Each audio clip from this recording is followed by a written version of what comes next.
special tests related to meniscus. McMurray test.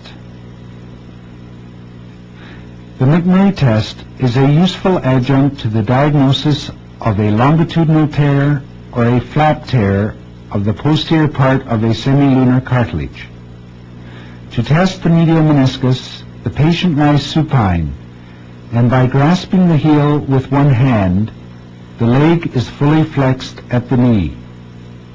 The other hand is placed over the knee so that the fingers are along the posteromedial joint line and the thumb along the posterolateral joint line. Internally and externally rotate the leg in the fully flexed position. End with external rotation and apply a valgus stress to the lower leg while slowly extending the knee. The production of a click or snap, which is palpable along the medial joint line and may also be audible, is usually sensed by the patient with associated pain and indicates a positive McMurray's test.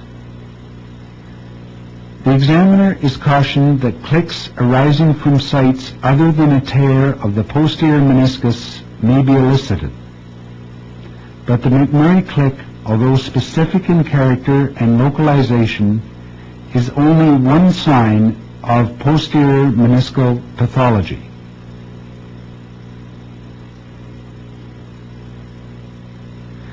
Testing for the posterolateral meniscus is done in a similar manner, but this time the leg is maintained internally rotated and a varus stress applied.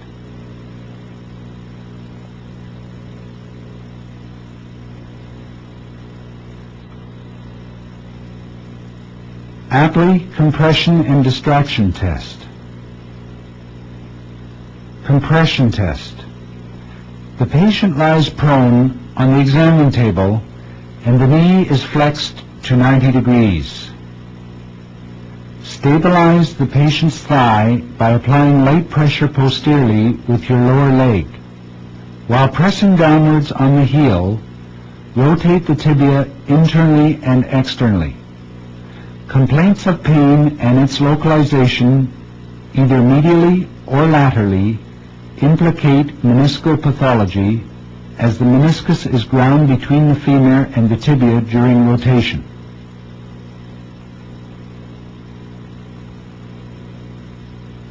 Distraction test.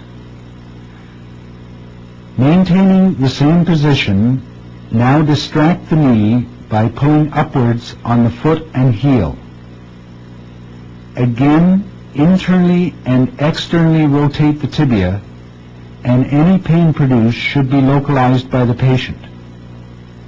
In the distraction test, the collateral ligaments, capsule, and coronary ligaments are being stretched, and a positive test would indicate pathology in these structures rather than the meniscus.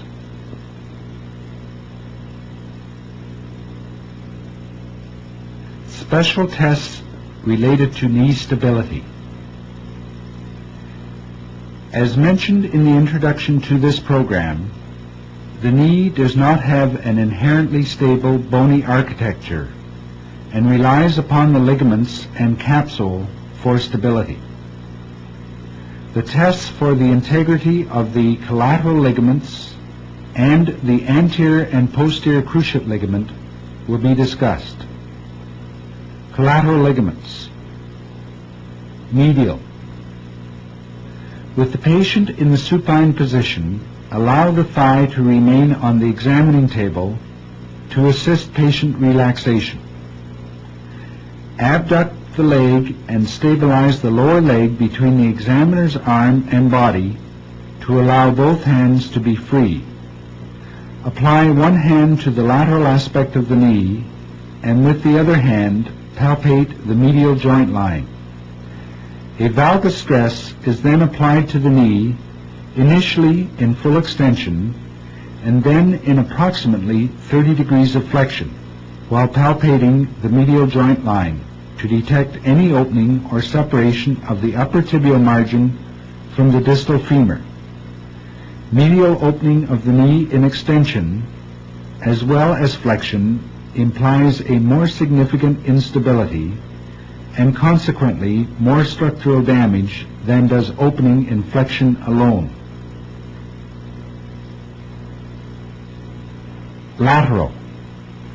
To test for lateral instability, adopt the same position as for testing medial stability, but this time the fulcrum is placed on the medial aspect of the knee, and with the other hand palpate the lateral joint line. Apply a varus stress to the knee, both in full extension and also in 30 degrees of flexion. Again, instability demonstrated in full extension implies more structural damage on the lateral side than does instability which is only present at 30 degrees of flexion.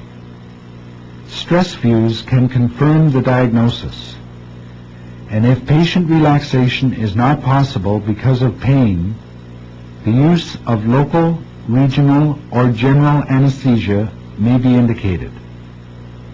The examiner is reminded that for any ligament test, comparison must be made with the opposite knee. Anterior cruciate ligament. The primary restraint to anterior displacement of the tibia on the femur is the anterior cruciate ligament. Anterior drawer test.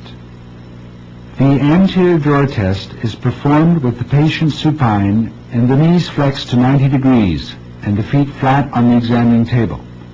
Stabilize the foot by gently sitting on it and cup both hands around the back of the upper tibia while the thumbs palpate the anteromedial and anterolateral joint lines. Assure the hamstrings are not contracting by palpation posteriorly. Attempt to draw the tibia forward from under the femur, which would signify a positive test. Compare with the other knee.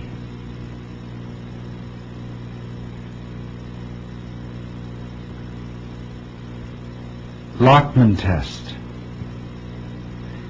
In acute injuries to the anterior cruciate ligament, the drawer test may be negative because the secondary restraints to forward displacement of the tibia remain intact.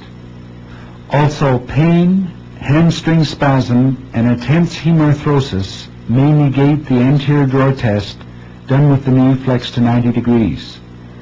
The Lockman test has been shown to be more accurate in the diagnosis of acute anterior cruciate injuries.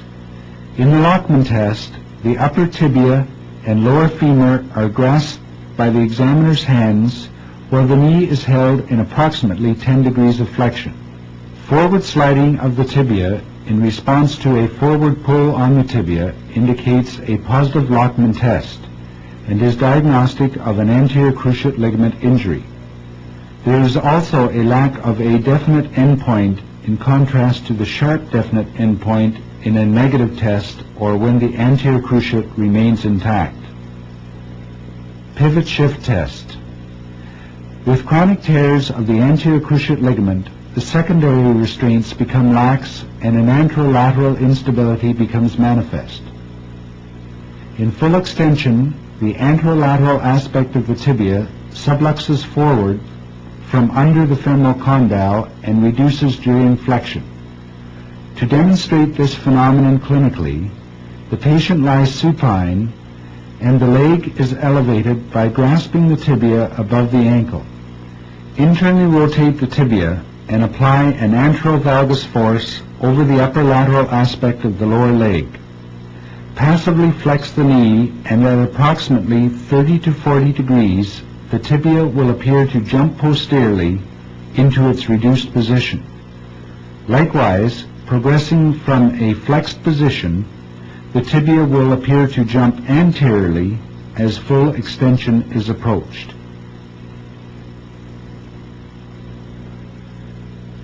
Posterior cruciate ligament. Posterior sag sign. With the patient lying supine and the knees flexed to 90 degrees, observe from the side. If the posterior cruciate is torn, the tibia on the affected side will sag posteriorly, and the tibial tubercle will be less prominent. This posterior sag may also be noted with the patient lying supine and both hips and knees flexed passively to 90 degrees. Posterior drawer test. This test is performed in a similar manner to the anterior drawer test, but in this case posterior pressure is applied to the upper tibia, and in the presence of a posterior cruciate ligament tear, the tibia will be observed and felt to displace backwards. The drawer tests are normally performed at the same time, but it is essential to first look for a posterior sag. If the tibia is already displaced backwards, then performing the anterior drawer test will merely reduce the posterior sublux tibia to its normal position, and this does not indicate a torn anterior cruciate ligament.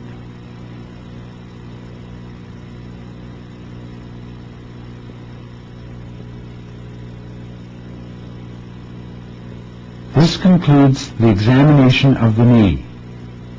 The examiner is reminded that symptomatology reported about the knee, especially in children, may in fact be referred from pathology about the hip, and a thorough examination of the lumbar spine, hip, foot, and ankle must be carried out.